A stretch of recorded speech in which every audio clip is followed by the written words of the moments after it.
there is an easy way to predict the hybrid state of central atom, and let us see how it can be done. So നമ്മൾ ഇത്രയും നേരം hybridisation കണ്ടുപിടിച്ചുകൊണ്ടിരുന്ന central atom identify ചെയ്ത് അതിൻ്റെ electronic configuration നോക്കിയിട്ട് possible hybridisation നമ്മൾ കണ്ടുപിടിക്കുകയായിരുന്നു വിബി theory വെച്ചിട്ട്. ഇനി നമുക്ക് ഈസി ആയിട്ട് ഒരു സ്പീഷീസ് അല്ലെങ്കിൽ ഒരു മോളിക്യൂൾ ഒരു അയൺ കിട്ടിയാൽ അതിൻ്റെ സെൻട്രൽ ആറ്റത്തിൻ്റെ ഹൈബ്രിഡൈസേഷൻ എങ്ങനെ കണ്ടുപിടിക്കാമെന്ന് നോക്കാം. അതിന് വേണ്ടിയിട്ട് ആദ്യം നമ്മൾ ചെയ്യേണ്ടത് സെൻട്രൽ ആറ്റം ഏതാണെന്ന് ഐഡന്റിഫൈ ചെയ്യുക. ഇപ്പം മീത്തൈൻ എന്ന് പറഞ്ഞാൽ CH4 കാർബൺ ആണ് സെൻട്രൽ ആറ്റം, നമുക്കറിയാം അല്ലേ. സെൻട്രൽ ആറ്റത്തിനെ ഐഡന്റിഫൈ ചെയ്ത് കഴിഞ്ഞ ശേഷം count the number of atoms or group surrounding the central atom. Central ആറ്റത്തിന് ചുറ്റും സറൗണ്ട് ചെയ്തിരിക്കുന്ന ആറ്റംസ് എത്ര എണ്ണം ഉണ്ട് എന്ന് നമ്മൾ കണ്ടുപിടിക്കുന്നത്. ഇപ്പം മീത്തൈൻ ആണെങ്കിൽ കാർബണിന് ചുറ്റും 4 ഹൈഡ്രജൻ അല്ലേ. ആ രീതിയിൽ നമ്മൾ സറൗണ്ടിങ് ആറ്റംസിന്റെ നമ്പർ എടുക്കുക. ആ സറൗണ്ടിങ് ആറ്റംസ് നമുക്ക് SA കൊണ്ട് റെപ്രസെന്റ് ചെയ്യാം. അതിനുശേഷം find the വാലൻസ് electrons of the central atom from it's atomic number. ആ സെൻട്രൽ ആറ്റം ഏതാണോ അതിന്റെ ആറ്റമിക് നമ്പർ കണ്ടുപിടിച്ചാൽ നമുക്ക് അതിൽ നിന്ന് എത്ര വാലൻസ് ഇലക്ട്രോൺ ഉണ്ടെന്ന്, ഏത് ഗ്രൂപ്പിലാണെന്നൊക്കെ നോക്കി നമുക്ക് കണ്ടുപിടിക്കാം. എത്ര വാലൻസ് ഇലക്ട്രോൺ, ഇപ്പോൾ കാർബൺ ആണെങ്കിൽ 4 വാലൻസ് ഇലക്ട്രോൺ ഉണ്ടെന്ന് നമുക്കറിയാം. അതുപോലെ നമ്പർ ഓഫ് വാലൻസ് ഇലക്ട്രോൺസ് കണ്ടുപിടിക്കുക. അത് G കൊണ്ട് നമ്മൾ റെപ്രസെന്റ് ചെയ്യുന്നു. ഇനി ആ സെൻട്രൽ ആറ്റത്തിന്റെ വാലൻസ് നമ്മൾ കണ്ടുപിടിക്കണം. അതിന് എളുപ്പ വഴിയുണ്ട്. വാലൻസ് നമ്മൾ ക്യാപിറ്റൽ ലെറ്റർ V കൊണ്ടാണ് റെപ്രസെന്റ് ചെയ്യുക. ഇപ്പം ആ ആറ്റത്തിന് ചുറ്റും എത്ര മോണോവാലന്റ് ആറ്റംസ് ഉണ്ടെന്ന് നോക്കിയാൽ മതി അല്ലേ. Hydrogen, fluorine, chlorine, bromine, iodine, OH ഗ്രൂപ്പുകളൊക്കെ സെൻട്രൽ ആയിട്ടുമായിട്ട് ഒരു ബോണ്ടായിരിക്കും, ഒരു സിഗ്മ ബോണ്ടായിരിക്കും ഫോം ചെയ്യുക. അപ്പോൾ വാലൻസി എന്ന് പറയുന്നത് എത്ര നമ്പർ മോണോവാലന്റ് ആറ്റംസ് ഉണ്ടെന്ന് നോക്കാം. അല്ലെങ്കിൽ ഇപ്പോൾ ഡൈവാലന്റ് ആറ്റംസ് ആണ് കണക്റ്റഡ് ആയിട്ടുള്ളതെങ്കിൽ അതിന്റെ ഡബിൾ നമ്പർ നമ്മൾ എടുക്കണം. കാരണം ഓക്സിജനൊക്കെ നമുക്കറിയാം ഡബിൾ ബോണ്ട് ഫോം ചെയ്യാൻ പറ്റും അല്ലേ. അപ്പോൾ ഒരു ഓക്സിജൻ ഉള്ളെങ്കിൽ വാലൻസി 2 ആയിട്ട് നമ്മൾ കാൽക്കുലേറ്റ് ചെയ്യണം. So the number of monovalent atoms valency will be equal to the number of monovalent atoms or double the number of divalent atoms. അപ്പോൾ ഓക്സിജനും സൾഫറൊക്കെ ആണെങ്കിൽ നമ്മൾ 2 എന്ന് വേണം നമ്മൾ അതിൻ്റെ വാലൻസി കൺസിഡർ ചെയ്യാനായിട്ട്. ഓരോ ഓക്സിജനും 2 വാലൻസി തരുന്ന പോലെ വേണം കാൽക്കുലേറ്റ് ചെയ്യാനായിട്ട്. ഓക്കെ, ഇനി നമുക്ക് തന്നിരിക്കുന്ന സ്പീഷീസ് ഒരു ആനയോൺ ആണെന്നുണ്ടെങ്കിൽ അതിലുള്ള ചാർജ്, നെഗറ്റീവ് ചാർജിനെ നമ്മൾ സ്മോൾ ലെറ്റർ A കൊണ്ട് നമ്മൾ റെപ്രസെന്റ് ചെയ്യും. ഇപ്പോൾ 2- ആണെങ്കിൽ സ്മോൾ ലെറ്റർ A എന്ന് പറയുന്നത് 2 ആയിരിക്കും. ഇനി ഒരു കാറ്റിയോൺ ആണെങ്കിൽ അതിലെ പോസിറ്റീവ് ചാർജ് നമ്മൾ സ്മോൾ ലെറ്റർ C കൊണ്ട് നമ്മൾ റെപ്രസെന്റ് ചെയ്യണം. ഇപ്പോൾ 3+ എന്നാണെന്നുണ്ടെങ്കിൽ C എന്ന് പറഞ്ഞാൽ 3 ആയിരിക്കും. ഓക്കെ, അപ്പം ഈ നമ്പേഴ്സിനെ ബേസ് ചെയ്തിട്ട് നമുക്കിങ്ങനെ 3 ഇക്വേഷൻസ് നമുക്ക് ഫോം ചെയ്യാൻ പറ്റും. നമുക്ക് തന്നിരിക്കുന്നത് സിമ്പിൾ മോളിക്യുലർ ന്യൂട്രൽ ആയിട്ടുള്ള മീത്തൈൻ പോലെ ഒരു മോളിക്യൂൾ ആണെന്നുണ്ടെങ്കിൽ അതിന്റെ X വാല്യൂ, എത്ര ഹൈബ്രിഡൈസ്ഡ് ഓർബിറ്റൽ ഉണ്ടെന്നുള്ളതാണ് X ഇൻഡിക്കേറ്റ് ചെയ്യുക. X വാല്യൂ എന്ന് പറയുന്നത് സറൗണ്ടിങ് ആറ്റത്തിന്റെ number plus 1/2 into valence electron, number of valence electrons minus valency. ഇതായിരിക്കും സിമ്പിൾ മോളിക്യൂൾസിൽ എത്ര ഹൈബ്രിഡൈസ്ഡ് ഓർബിറ്റൽസ് ഉണ്ടെന്ന് നമ്മൾ കണ്ടുപിടിക്കുന്നത്, X എന്ന് പറയുന്നത്. ഇനി നമുക്ക് തന്നിരിക്കുന്നത് ഒരു പോളിഅറ്റോമിക് ആനയോൺ ആണെന്ന് വിചാരിക്കുക. ആനയോൺ ആണെങ്കിൽ അതിലെ number of hybridised orbitals X എന്ന് പറയുന്നത് സറൗണ്ടിങ് ആറ്റംസിന്റെ number plus 1/2 into number of valence electron G minus valency V plus A. എത്ര നെഗറ്റീവ് ചാർജ് ഉണ്ടെന്ന് നമ്മൾ അവിടെ ആഡ് ചെയ്യണം. ഇനി തന്നിരിക്കുന്നത് കാറ്റിയോൺ ആണെങ്കിൽ നമ്പർ ഓഫ് ഹൈബ്രിഡൈസ്ഡ് ഓർബിറ്റൽ എന്ന് പറഞ്ഞാൽ സറൗണ്ടിങ് ആറ്റംസിന്റെ number plus 1/2 into number of valence electron minus valency minus എത്ര പോസിറ്റീവ് ചാർജ് ഉണ്ടെന്നുള്ളത് നമ്മൾ അതിൽ നിന്ന് സബ്സ്ട്രാക്ട് ചെയ്യുകയാണ് ചെയ്യുക. ഇനി ഈ X നമുക്ക് അല്ലാതെ കണ്ടുപിടിക്കാൻ പറ്റുന്നത് എങ്ങനെയാണ്? ഇപ്പോൾ എത്ര സിഗ്മ ബോണ്ട് ഉണ്ട്, അതുപോലെ എത്ര കോർഡിനേറ്റ് ബോണ്ട് ഉണ്ട്, എത്ര ലോൺ പെയർ ഉണ്ട്, എത്ര ഓഡ് ഇലക്ട്രോൺസ് ഉണ്ട് എന്നതെല്ലാം നോക്കി നമുക്ക് X വാല്യൂ കണ്ടുപിടിക്കാം. അപ്പോൾ ഇത്രയും കാര്യങ്ങൾ ഓർത്തിരിക്കുക. അതിൻ്റെ ബേസിൽ നമുക്ക് ചില എക്സാമ്പിൾസ് വർക്കൗട്ട് ചെയ്ത് നോക്കാം. So let us see some examples. ഇപ്പോൾ നമ്മൾ മുമ്പ് പറഞ്ഞ ഇക്വേഷൻ വെച്ചിട്ട് കുറച്ച് മോളിക്യൂൾസിൽ അല്ലെങ്കിൽ കുറച്ച് സ്പീഷീസിൽ സെൻട്രൽ ആറ്റത്തിന്റെ ഹൈബ്രിഡൈസേഷൻ നമുക്കൊന്ന് കണ്ടുപിടിച്ച് നോക്കാം.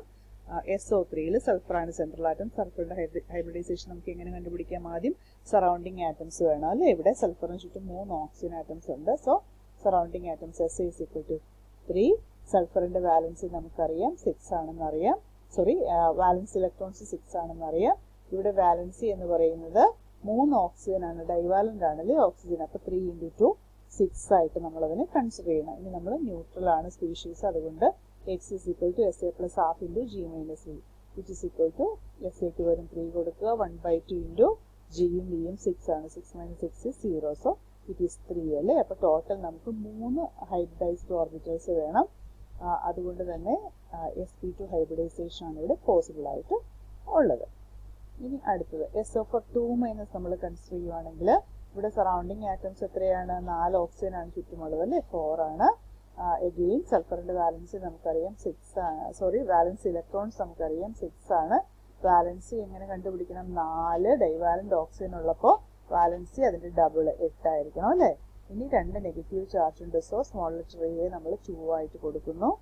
ഇക്വേഷനിൽ സബ്സ്റ്റിറ്റ്യൂട്ട് ചെയ്യുമ്പോൾ 4 + 1/2 ഇൻറ്റു 6 - 8 + a അല്ലേ, എക്ക് പകരം 2 ആണ്, 2 എന്ന് കൊടുക്കുന്നു. അപ്പം ഇവിടെയും നമുക്ക് 8 - 8 0 ആയി പോകും. സോ 4 ഹൈബ്രിഡൈസ്ഡ് ഓർബിറ്റൽസ് വേണമെങ്കിൽ പോസിബിൾ ആയിട്ടുള്ള ഹൈബ്രിഡൈസേഷൻ sp3 ആണ്.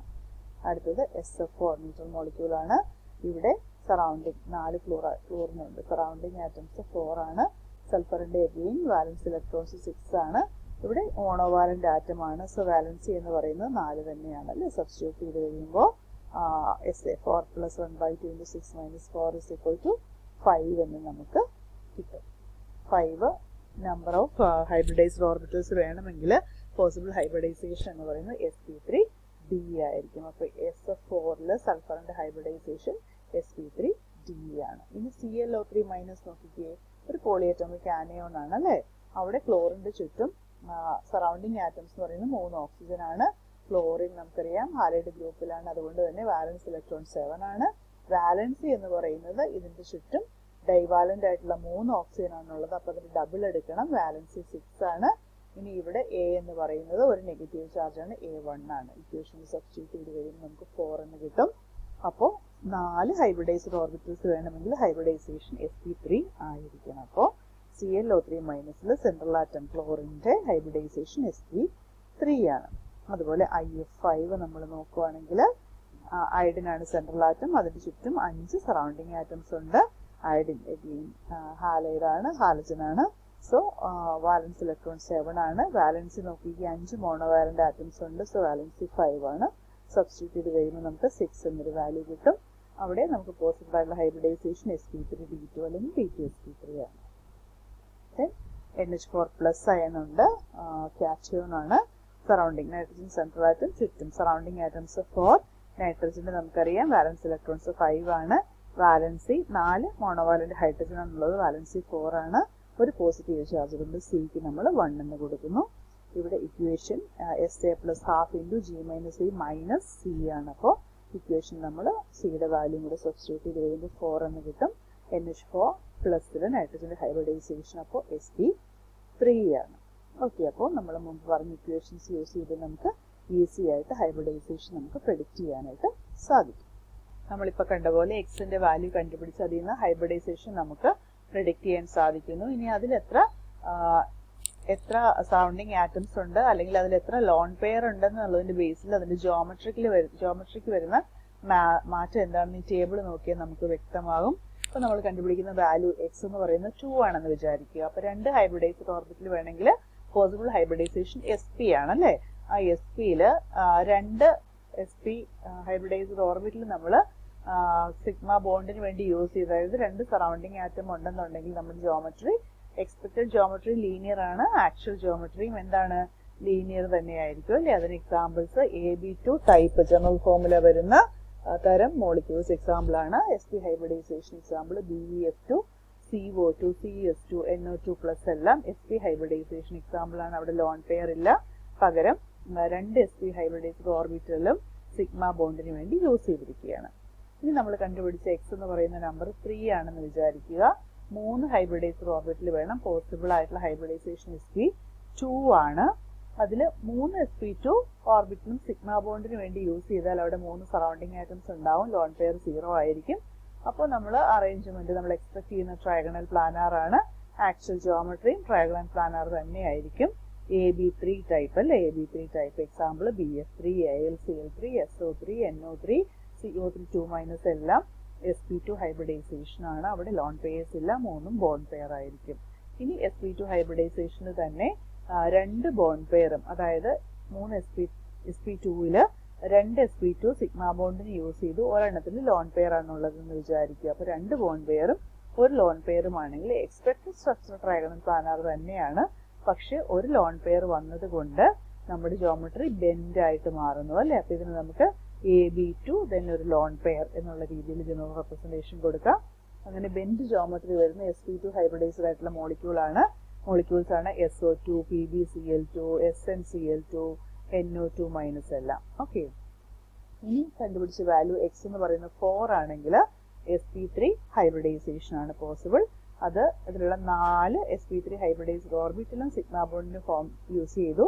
ലോൺ പെയർ ഇല്ല എങ്കിൽ നമ്മൾ എക്സ്പെക്ട് ചെയ്യുന്ന പോലെ ടെട്രാഹെഡ്രൽ ജോമെട്രി ആയിരിക്കും ഫൈനൽ ജോമെട്രി എന്ന് പറയുന്നത്. AB4 ജനറൽ ഫോർമുല കൊണ്ട് റെപ്രസെന്റ് ചെയ്യുക.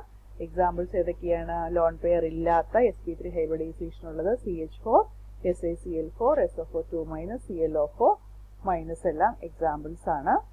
ദെൻ sp3 ഹൈബ്രിഡൈസേഷന് തന്നെ 3 സിഗ്മ ബോണ്ടിനും 1 ലോൺ പെയറും ആണെന്നുണ്ടെങ്കിൽ എക്സ്പെക്റ്റഡ് ടെട്രാഹെഡ്രൽ ആണ്, പക്ഷെ ആക്ച്വലി അത് എന്തായി മാറും? പിരമിഡലായിട്ട് മാറും അല്ലേ. എപെക്സ് പൊസിഷനിൽ ലോൺ പെയർ ആണ് വരുന്നത്. അപ്പൊ AB3 L ലോൺ പെയർ 1 ആ രീതിയിൽ റെപ്രസെന്റ് ചെയ്യാം. എക്സാമ്പിൾസ് പിരമിഡൽ ജോമെട്രിക്ക് നമ്മൾ കണ്ടതാണ്. NH3, NF3, PH3, PCl3, H3O+ എല്ലാം. ദെൻ sp3 ഹൈബ്രിഡൈസേഷനിൽ തന്നെ 2 ബോണ്ട് പെയറും 2 ലോൺ പെയറും ആണെങ്കിൽ എക്സ്പെക്റ്റഡ് ടെട്രാഹെഡ്രൽ ആണ്, പക്ഷെ ആക്ച്വലി അത് ബെൻഡ് ആയിട്ട് മാറുന്നു അല്ലേ. അപ്പം AB2 2 ബോണ്ട് പെയറും 2 ലോൺ പെയറും സെൻട്രൽ ആറ്റം കേട്ടോ. അപ്പം അങ്ങനെയുള്ള സിറ്റുവേഷനിൽ ഉള്ള മോളിക്യൂൾസിന് എക്സാമ്പിൾ സ്പീഷീസിന് എക്സാമ്പിൾ ആണ് വാട്ടർ H2O-യും NH2 മൈനസ് എല്ലാം.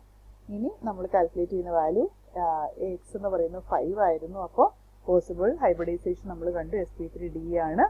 5 sp3d ഓർബിറ്റൽസും ബോണ്ടിങ്ങിന് വേണ്ടി യൂസ് ചെയ്ത് ലോൺ പെയർ ഇല്ലെങ്കിൽ എക്സ്പെക്ട് ചെയ്യുന്ന ട്രയാഗണൽ ബൈപിരമിഡൽ ജോമെട്രി തന്നെയായിരിക്കും actual geometry AB5 5 bond pairs അല്ലേ.